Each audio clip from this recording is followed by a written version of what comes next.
4월 7일 금요일입니다. 오늘은 로마서 3장 1절부터 마지막 31절까지 말씀. 똥인지 된장인지 구분도 못한다고? 라는 제목입니다. 똥인지 된장인지 구분도 못한다고? 라는 제목입니다. 설교 제목이 너무 자극적이어서 죄송합니다. 그러나 이제 똥을 보면 혹은 또 된장을 보면 이 설교가 생각나게 하려고 제가 오늘 본문의 사도 바울의 말을 조금 격하게 표현을 했습니다. 오늘 사도 바울이 로마 교인들에게 편지를 보내면서 가장 공들여서 설명하는 것이 뭐냐면 예수가 모든 인간에게 복음이 되었다는 겁니다. 예수는 육신으로는 다윗의 혈통으로 나셨고 성결의 영으로는 죽은 자들 가운데서 부활하사 하나님의 아들로 선포되신 분이라 이렇게 소개했죠. 곧 하나님의 아들이신 예수가 십자가에 달려 죽으셨다가 부활하사 우리의 그리스도가 되셨다는 거예요. 그게 복음이라는 거예요. 하나님은 그렇게 예수를 십자가에 매달아 모든 인류의 죄를 대속할 어린 양으로 세우시기까지 세상의 모든 역사를 주물러 오셨다. 이렇게 1장부터 설명을 했죠. 그렇게 씨줄과 날줄이 얽히고 설켜서 한 폭의 천이 만들어지는 것처럼 하나님이 이삭을 바치려고 했던 그곳에 십자가를 세우기까지 세상 역사를 주물러 오신 이유는 모든 인간들이 다 죄에 빠졌기 때문에 그렇다는 거예요. 이 인간들이 다 죄로 인해서 죽었기 때문에 그 인간들을 살리시려고 하나님이 아브라함에게 이삭을 바치라고 요구했던 바로 그 자리에 예수 그리스도의 십자가를 세우기까지 세상 역사를 어떻게 하셨다? 주물러 오셨다. 씨줄과 날줄로 얽히고 설켜서 천을 만들어 오는 것처럼 역사의 천을 그렇게 구원의 천을 만들어 오셨다는 거죠. 그래서 하나님이 예수 그리스도를 그곳에 세우시기까지 그게 하나님이 구원의 보자기를 만들어 오신 것이다 하는 거예요. 하나님의 백성이라고 자부하면서 목숨을 걸고 율법을 열심히 지키고 산다던 유대인들이나 혹은 율법은 없지만 자기 양심을 따라서 인간의 존엄을 지키려고 했던 헬라인들이나 다 똑같다는 거예요. 다 죄인이다. 유대인들도 죄인이고 이방인들도 다 죄인이라는 거예요. 그래서 오늘 본문 10절로 12절에서 사도 바울은 이렇게 선언합니다. 10절부터 한번 읽겠습니다. 시작. 기록된 바 의인은 없나니 하나도 없으며 깨닫는 자도 없고 하나님을 찾는 자도 없고 다 치우쳐 함께 무익하게 되고 선을 행하는 자는 없나니 하나도 없다. 이어서 그는 계속 설명합니다. 13절에 보니까 그들의 목구멍은 열린 무덤이요 그 혀로는 속임을 일삼으며 그 입술에는 독사의 독이 있고 그 입에는 저주와 악독이 가득하고 그 발은 피 흘리는데 빠른지라. 16절 파멸과 고생이 그 길에 있어 평강의 길을 알지 못하였고 그들의 눈앞에 하나님을 두려워함이 없느니라 함과 같으니라. 그러니까 인간은 다 타락돼가지고 인간에게서 나오는 모든 것은 다 더럽고 악하고 폐역하고 찌르는 것이고 죽이는 것이라는 거예요. 우리 인간의 입에서 나오든지 머리에서 나오든지 배에서 나오든지 모든 것이 다 뭐하다는 거예요? 더럽고 악하고 폐역하다는 거예요. 이 점을 예수님도 분명히 말씀하셨죠. 예수님도 마가복음 7장 20절로 23절에 가면 이렇게 말씀하세요. 또 이르시되 사람에게서 나오는 그것이 사람을 더럽게 하느니라. 속에서 곧 사람의 마음에서 나오는 것은 악한 생각과 음란과 도둑질과 살인과 간음과 탐욕과 악독과 속임과 음탕과 질투와 비방과 교만과 우매함이니 그 악한 것이 다 사람 속에서 나느니라. 예수님이 그렇게 말씀하셨어요. 그러니까 사도 바울의 이야기가 예수님의 이야기랑 똑같죠.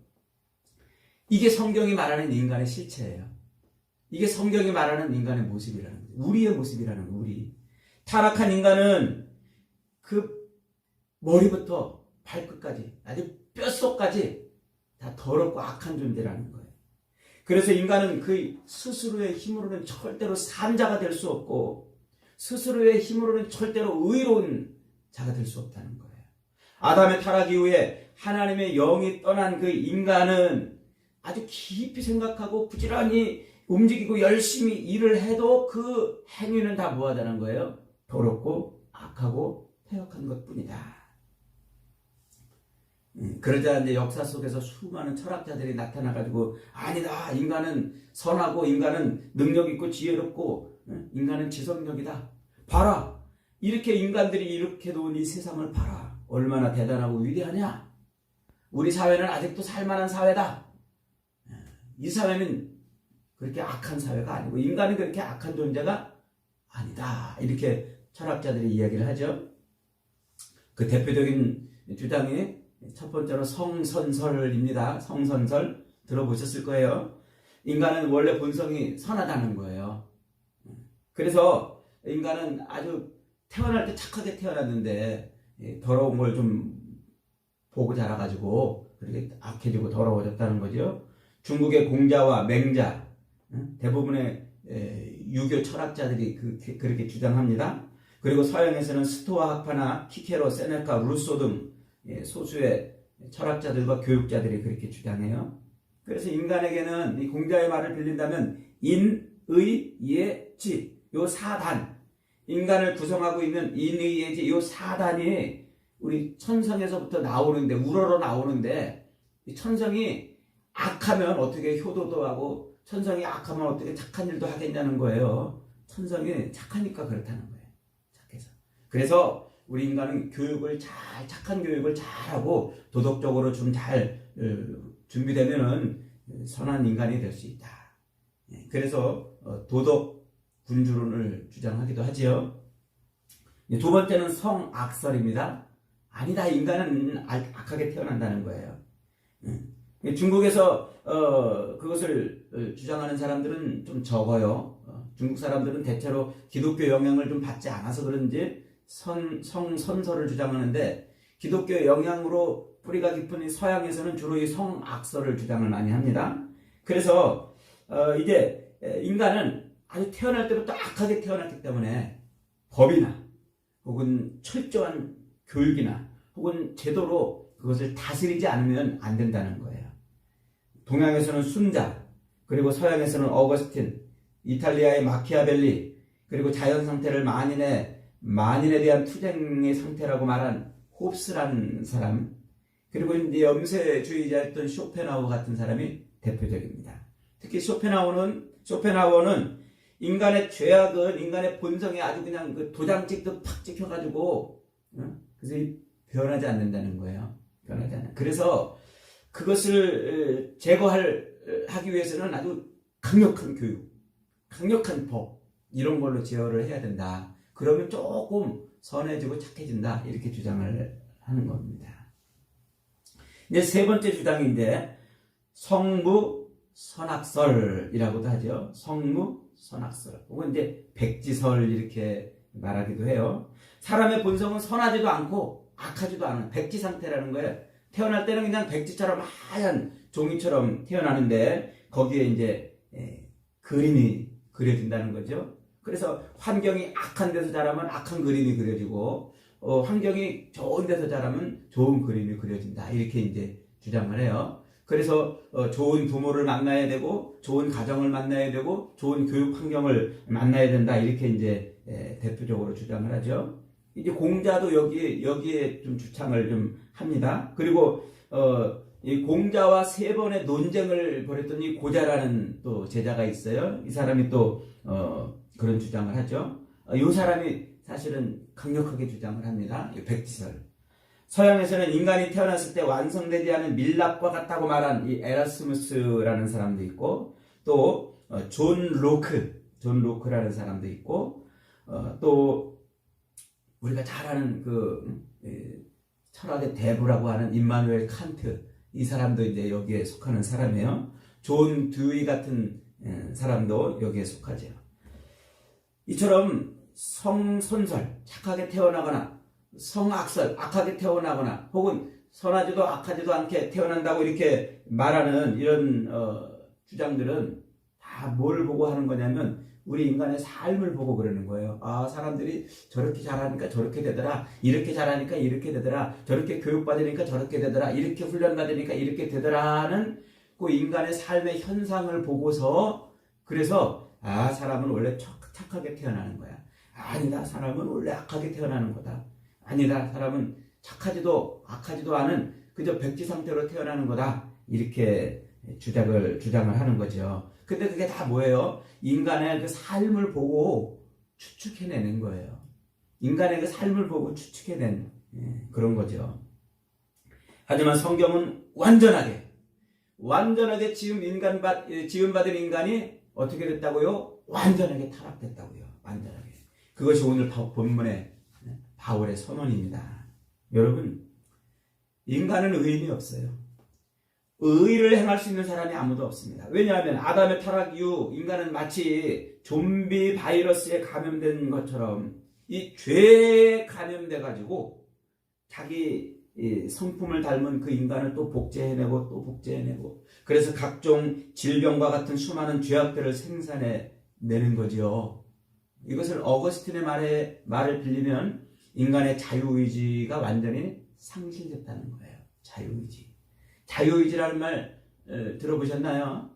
이 자유의지란 선악을 분별하는 오성의 능력과 그 오성이 분별한 선악 중에서 선을 택할 수 있는 의지의 능력을 합해서 자유의지 이렇게 말을 해요. 좀 어려운 말이죠. 좀 쉽게 말하면 이거예요. 인간은 오성이 있는데 즉 인간의 그 오성은 오감으로 체득하는 그 지식, 즉 시각과 청각과 후각과 이 미각과 촉각 이렇게 오감으로 세상 것을 구분해 가지고 저런 것을 보면서 오감으로 그것을 구별해 가지고 지식을 습득하는 거예요. 그걸 오성이라고 말해요. 오성. 그렇게 우리의 그 오감으로 지식을 습득해 가지고 그 지식이 뭔지 그 지식을 가지고 아 이게 뭐다 이걸 판단하는 능력을 오성의 능력이라 이렇게 말해요. 그리고 그 오감을 통해서 습득한 그 지식을 활용해 가지고 아 요게 뭐야 결정하는 것. 그래서 그것을 택하는 것을 의지의 능력이라고 말해요. 예를 들면 이거예요. 요게 똥인지 요게 된장인지를 오감으로 구분해내는 거예요. 냄새도 맡아보고 경험치로도 생각해내고 이래가지고 요게 똥인지 된장인지를 구분해내는 능력을 뭐란다고요? 오성의 능력이라고 한다고요. 그리고 이게 똥인지 된장인지를 구분했으면 그것을 국에 넣을지 말지를 결정하는 걸 뭐라고 한다고요? 의지의 능력이라 이렇게 하는 겁니다. 그러니까 이 똥인지 된장인지를 구분하는 그 능력을 오성의 능력이라고 그러고 그것을 국에다 넣을 건지 말 건지를 선택하는 것을 의지의 능력. 이게 어떻게 됐다는 거예요? 이게 완전히 다 부패했다는 거예요. 타락되고 이거 완전히 망가졌다는 거예요. 임마누엘 칸트 같은 사람은 여기에다가 한 가지 더해서 이성을 구분해내요. 이성. 그러니까 오성이 뭐라고 그랬어요? 우리의 그 오감을 통해서 시각과 청각과 후각과 미각과 촉각을 통해서 이런 것들을 요게 뭐다, 요거는 이렇게 하는 거다, 저렇게 하는 거다 하고 구분해낸 그 오성, 그것을 선택해가지고 그것을 할지 말지, 택할지 말지를 결정하는 그 의지와 다르게 이성도 있다는 거예요. 이성. 그 이성은 여기다가 상상력을 덧붙이는 걸 이성이라고 해요. 그걸 상상력을 발휘해가지고 그걸 판단하는 것을 이성이라 이렇게 칸트는 주장해요. 그러니까 이제 이런 거예요. 요게 똥인지 요게 된장인지를 구분해내는 오성, 구분해가지고 그것을 국에다 넣을지 말지를 선택하는 것은 의지가 하는 일인데, 이성은 뭐하냐? 이성, 지금 이 상황에서 요걸 넣을까? 지금 저 상황에서 이걸 넣을까 안 넣을까? 요걸 상상을 하는 게 이성이라는 거예요. 이성. 그러니까 저놈들을 골탕을 좀 먹여야지 이래가지고 국에다가 된장이 아닌 똥을 넣는 그런 결단을 하는 것은 이성이 한다는 거죠. 그래서 이 칸트는 이성의 그 상상력을 제한해야 된다고 그렇게 주장을 합니다. 무신론자이기 때문에 그런 거죠. 어쨌든 이 새벽부터 똥과 된장 이런 얘기 해가지고 죄송합니다. 그 똥이나 된장을 볼 때마다 이 설교가 떠오르라고 그러는 거예요. 이 오성 그리고 의지가 뭐였다고요? 완전히 타락됐다고요. 철학자들은 인간은 때론 좀 악하기도 하고 조금 선하기도 하지만 아직 이 자유의지는 건재하다는 거예요. 그러나 어거스틴은 오늘 본문에서 바울의 이 선언, 의인은 없나니 하나도 없다는 이 선언을 기초로 해서 인간의 자유의지를 완전히 썩어버렸다는 겁니다. 망가져버렸다는 거예요. 그래서 인간의 그 자유의지는 하늘과 하나님에 관해서 전혀 무능력하고 사람과 땅의 일에 대해서도 완전히 부패됐다는 거예요. 부패됐다. 그 증거가 뭐라고 그랬어요? 그 증거가 1장에서 사도 바울이 1장 18절부터 말하고 있는 이야기잖아요. 17절, 21절부터 보면은 사도 바울이 이렇게 말해요. 하나님을 알되 하나님을 영화롭게도 아니하며 감사하지도 아니하고 오히려 그 생각이 험하나여져 미련한 마음이 어두워졌나니 스스로 지혜 있다나 어리석게 되어 썩어지지 아니하는 하나님의 영광을 썩어질 사람과 새와 짐승과 기어다니는 동물의 우상으로 바꿨느니라. 그 이성이 오감을 통해서 이게 뭐다 하는 것을 제대로 분별할 줄 아는 오성이 살아있다면, 그게 제대로 작동한다면 이 피조 세계를 보고 하나님을 알만한 것을 이 땅에 이렇게 넣어놓은 이걸 보고도 왜 하나님을 알지 못하느냐는 거예요. 왜 하나님을 잊어버리냐는 거예요. 왜 엉뚱한 것을 하나님으로 착각하냐는 거죠. 아니 왜 하나님이 아닌 피조물을 하나님처럼 섬기냐는 거예요. 그 오성이 제대로 작동을 한다면, 그게 부패했기 때문에 세상에 이런 종교들이 많이 태어난다는 거예요. 물고기가 물을 떠나가지고 파닥파닥 거리듯이 신을 찾고자 하는 인간의 그 욕망은 있는데 참신을 구분해내지 못하니까, 진짜 신을 구분해내지 못하니까 엉뚱한 것을 신으로 여기서 그렇게 세상에 수많은 종교들이 생겨났다는 거예요. 그게 사도 바울이 1장 23절부터 22절부터 말씀하고 있는 거예요. 그러니까 어거스틴은 봐라, 인간의 오성이 살아있다면 어떻게 이 세상에 수많은 이런 우상들이 생기고 하나님의 영광을 그 썩어질 것들로 바꾸는 이런 어처구니 없는 일들이 어떻게 벌어지겠느냐 라고 주장하는 거죠. 그 인간의 오성의 머리는 완전히 망가져가지고 오작동을 일으키는 기계처럼 인간의 자유의지는 완전히 부패했다는 거예요. 부패했다. 그러자 또 어떤 사람들이 이렇게 말을 합니다. 인간의 그 오성의 힘으로 이뤄놓은 역사를 좀 봐라는 거예요. 이 세상 역사가 보이지 않냐는 거예요. 인간이 타락됐으면, 인간의 오성이 부패했으면 어떻게 이렇게 인간의 이 세상을, 이 역사를 이렇게 멋지게 꾸며왔겠냐는 거죠.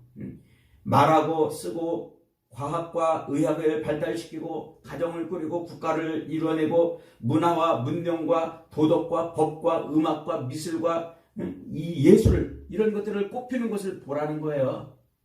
이게 인간의 그 오성이 타락됐으면 이것을 어떻게 만들어내는 거죠. 아무리 원숭이가 사람이랑 비슷하다고 해도 전혀 흉내도 낼 수 없는 능력이 인간에게 있지 않느냐 하는 거죠.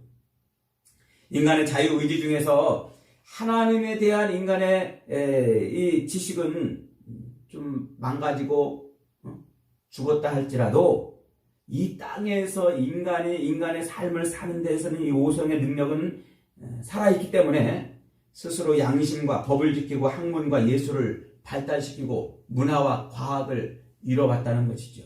이 놀라운 능력이 인간에게 있는데 인간의 오성이 그렇게 다 부패됐다고 말하느냐? 라고 주장을 합니다. 하지만 성경은 분명히 선언을 해요. 오늘 보면 3장 23절, 24절 같이 한번 읽겠습니다. 시작. 모든 사람이 죄를 범하였음에 하나님의 영광에 이르지 못하더니 그리스도 예수 안에 있는 속량으로 말미암아 하나님의 은혜로 값없이 의롭다 하심을 얻은 자 되었느니라. 이 말이 무슨 말입니까? 이것조차도 하나님의 은혜라는 거예요. 세상에서 이렇게 화려하고 성공을 이룬 것 같고 세상이 이렇게 문화와 예술과 과학과 교육과 이런 수많은 업적에 탑이 쌓여있는 이것조차도 뭐라는 거예요? 이것조차도 하나님의 은혜라는 거예요. 하나님의 은혜.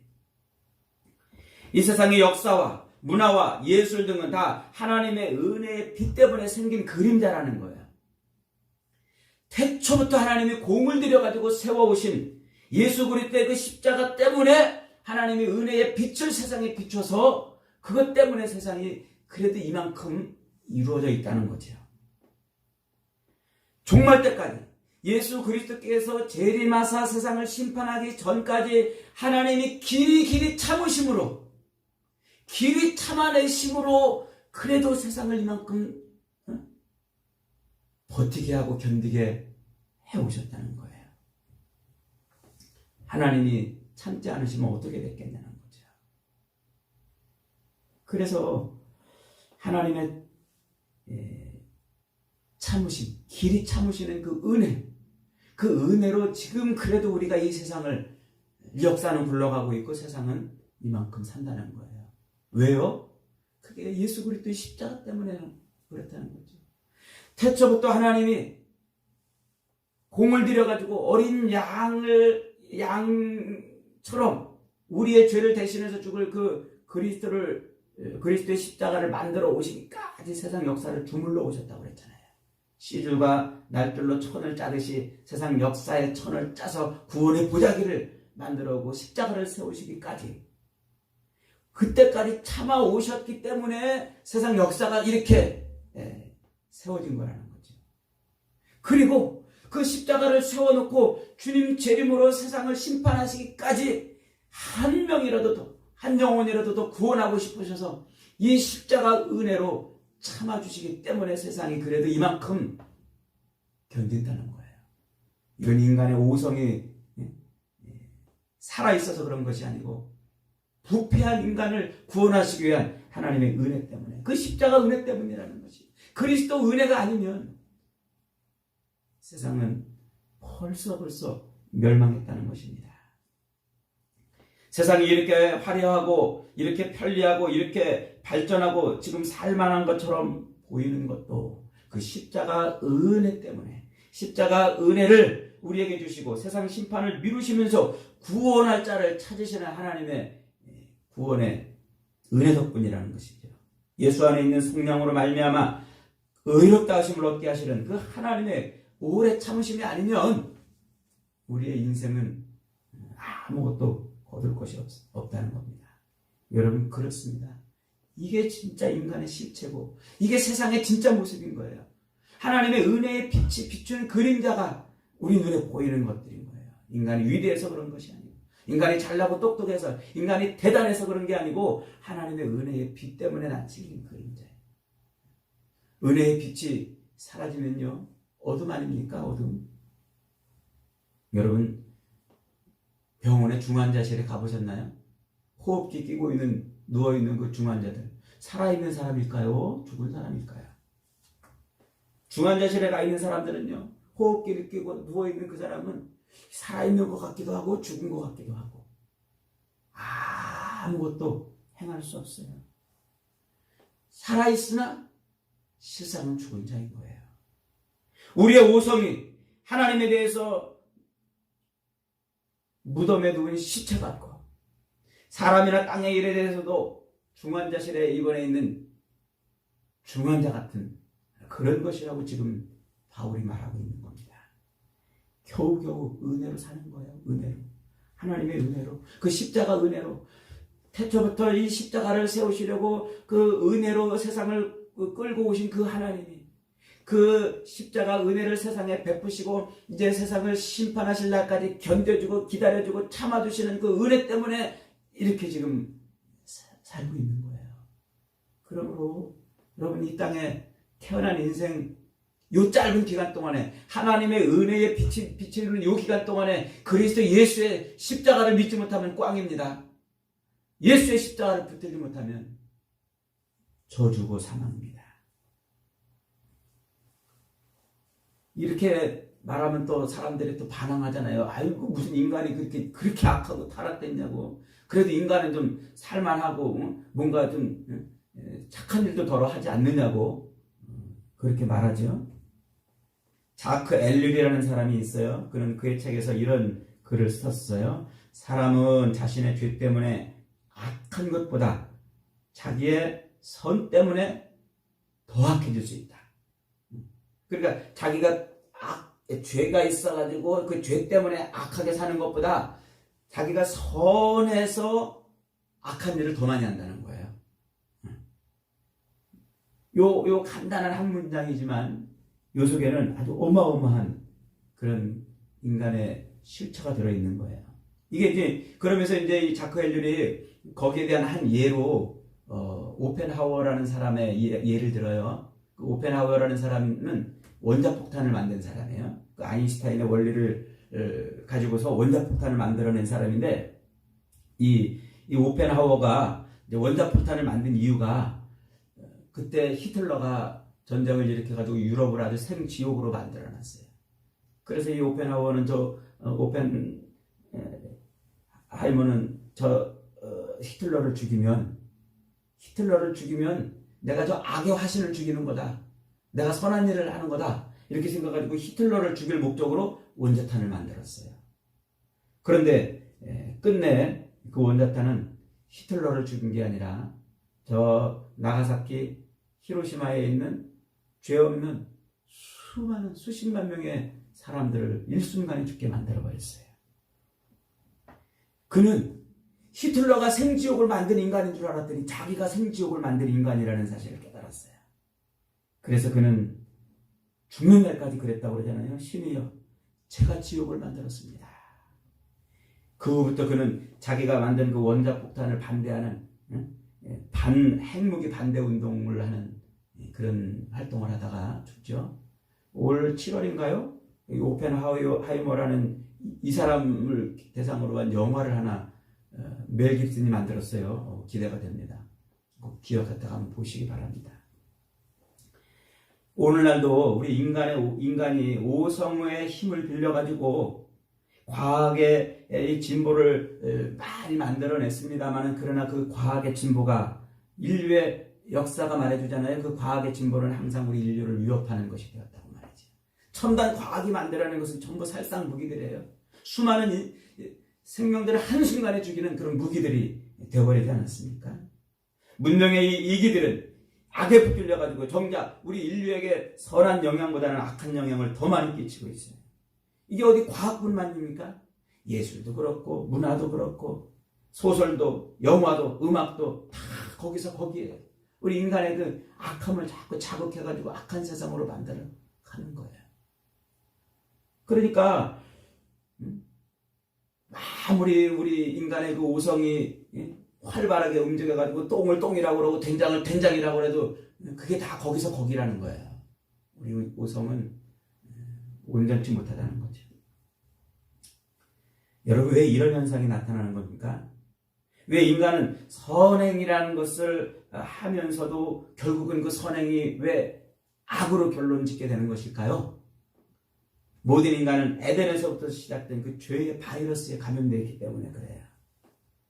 그러니까 아무리 인간이 위대한 것을 만들어놔도 성경의 눈으로 볼 땐 그것이 똥인지 된장인지 구분도 안 되는 행위라고 그렇게 말하고 있는 거예요. 여러분, 하나님을 예배하는데 달인이었던 사도 바울, 율법에 통달했던 사도 바울의 선언이 바로 그거예요. 우리 인간은 다 부패했다. 의인이 하나도 없다. 그래서 그는 로마서 7장 24절 이하에서 그렇게 말해요. 오호라, 나는 곤고한 사람이로다. 누가 이 사망의 몸에서 나를 건져내랴. 우리 주 예수 그리스도로 말미암아 하나님께 감사하리로다. 그런즉 내 자신이 마음으로는 하나님의 법을, 육신으로는 죄의 법을 섬기노라. 그러나 이제 그리스도 예수 안에 있는 자에게는 결코 정죄함이 없나니 이는 그리스도 예수 안에 있는 생명의 성령의 법이 죄와 사망의 법에서 너를 해방하였으니라.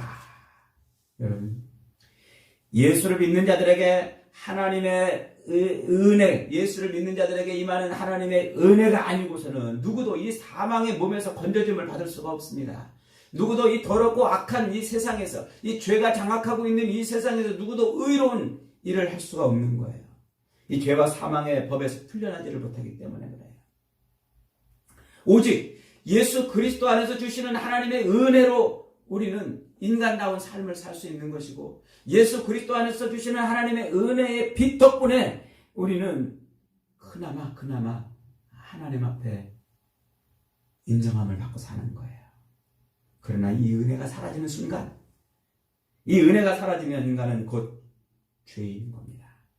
나이가 어리면 어린 죄인이고 나이가 많이 들면 나이 든 죄인이 되는 것이에요.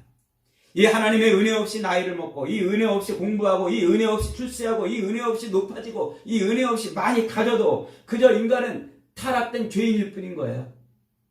성령께서 내 마음에 오셔서 내 오성에 빛을 비추시고 날마다 내 의지에 빛을 비추셔야 우리는 겨우 하나님이 쓰시는 쓰임받는 인생으로 사는 거예요. 그래서 우리는 날마다 이렇게 기도해야 돼요. 주님, 저는 죄인입니다. 십자가 보혈로 내 죄를 닦아주시고 십자가의 권세로 나의 죄의 권능을 꺾어주십시오. 성령님, 내 오성에 빛을 비추어서, 내 의지에 빛을 비추셔서 나의 이 쇠고랑을 끊어내 주시고 하나님이 쓰시는 인생으로 쓰임받게 해주시옵소서.